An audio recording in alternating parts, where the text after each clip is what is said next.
Welcome to Wise Beyond Bitcoin, where you come for education, analysis, and opportunities in cryptocurrency and blockchain technology. My name is Lucas. My name is Ryan. And we love sharing with you the latest news in the market because it's all related, traditional finance and crypto blockchain markets.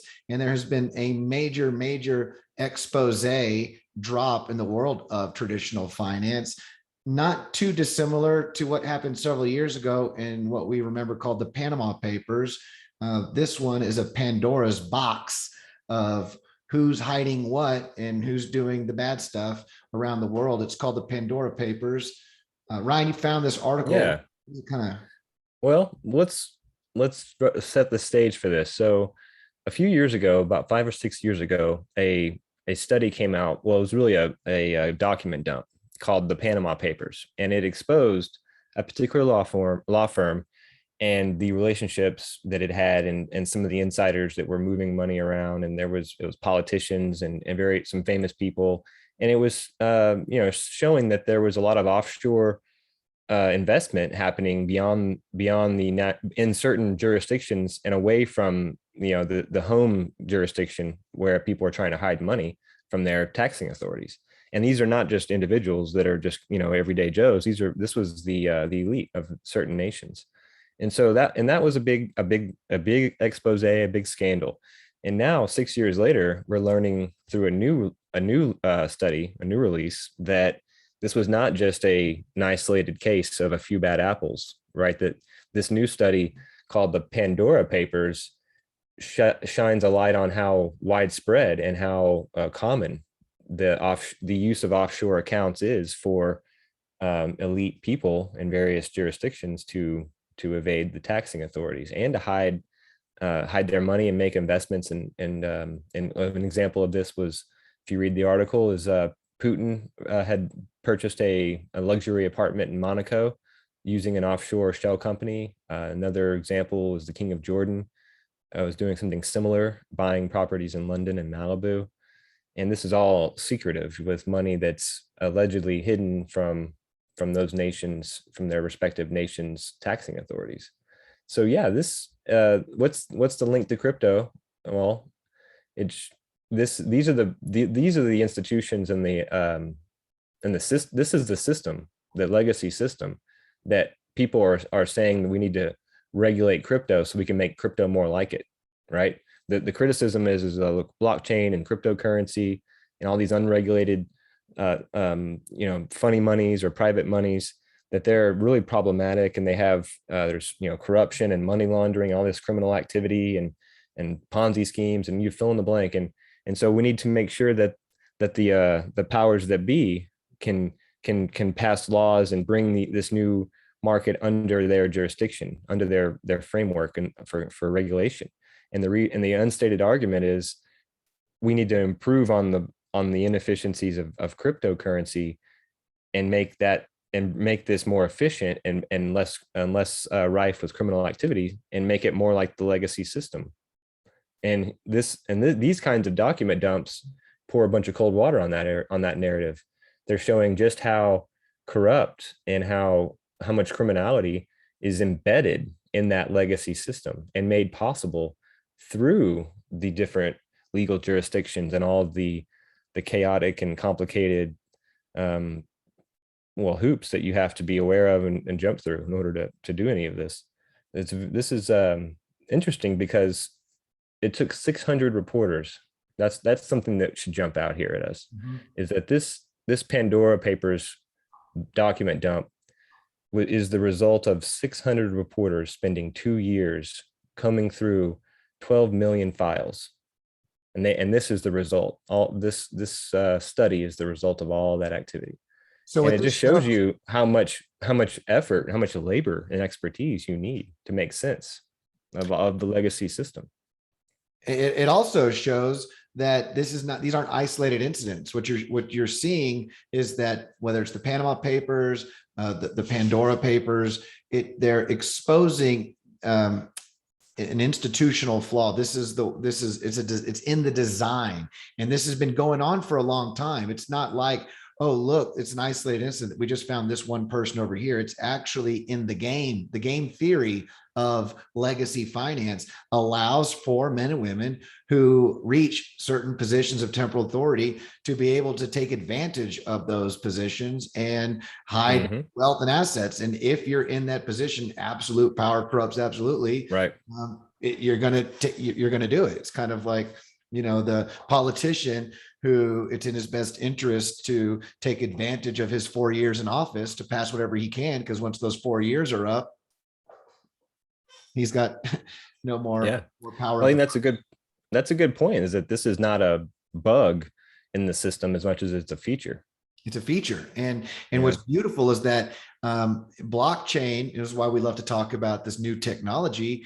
It's completely diametrically opposed to this, in the sense that it's not built on authority and hierarchies of authority. It's built on a decentralized authority. Everyone is a part of the security of the network. Everyone's equal in that, and has a seat at the table. And I know, and it's a public ledger. So if you were trying to use a public ledger to hide money, it wouldn't matter what jurisdiction you're in. It would be obvious. It's, you know, it's right there on the ledger.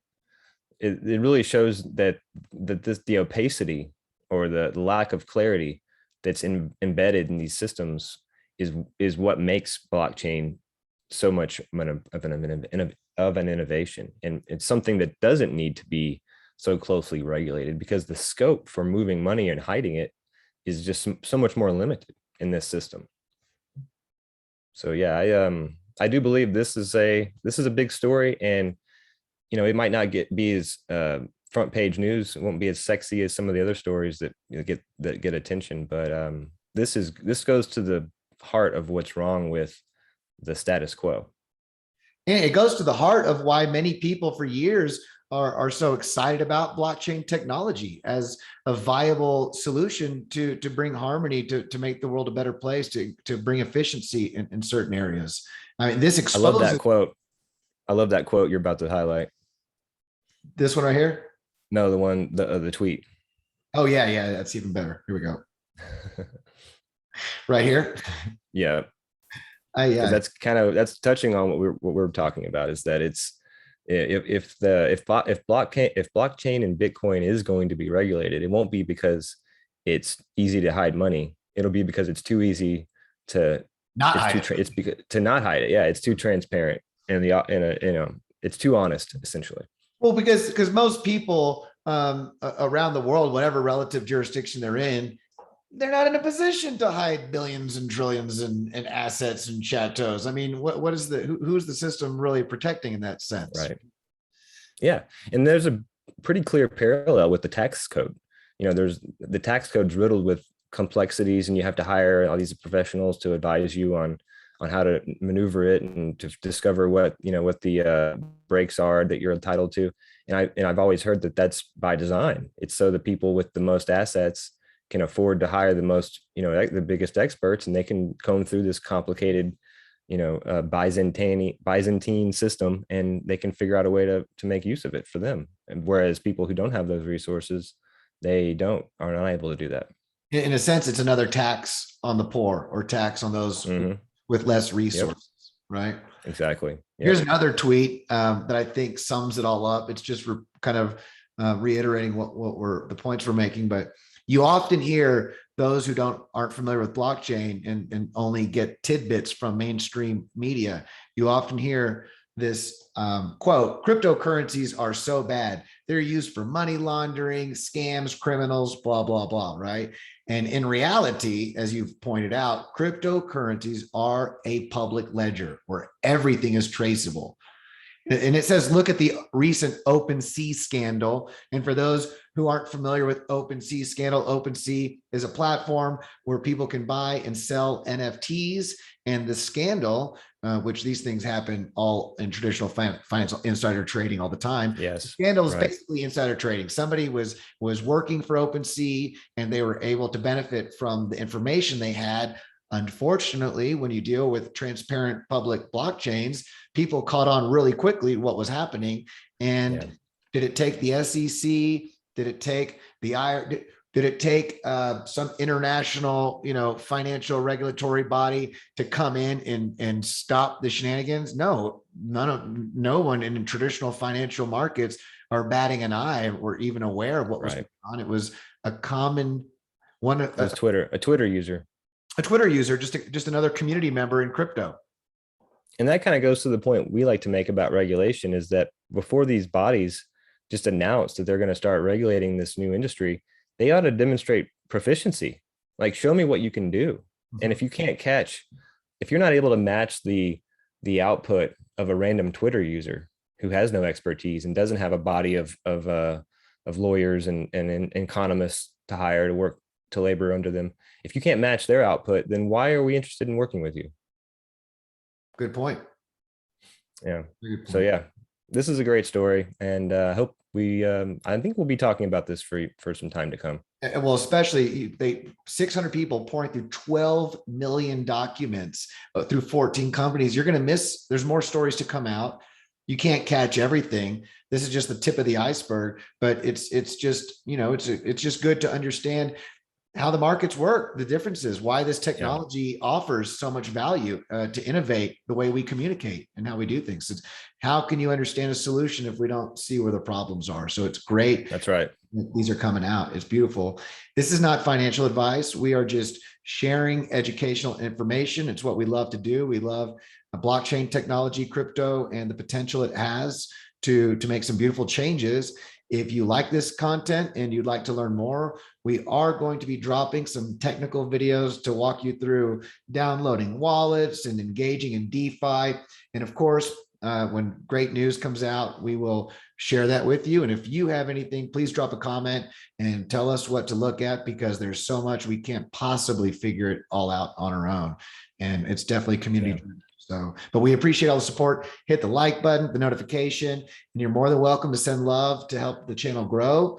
What else? Do you got anything did I miss anything? No, that's it. You hit it. Until the next time, have a beautiful day. Namaste. And we do live streams every Monday.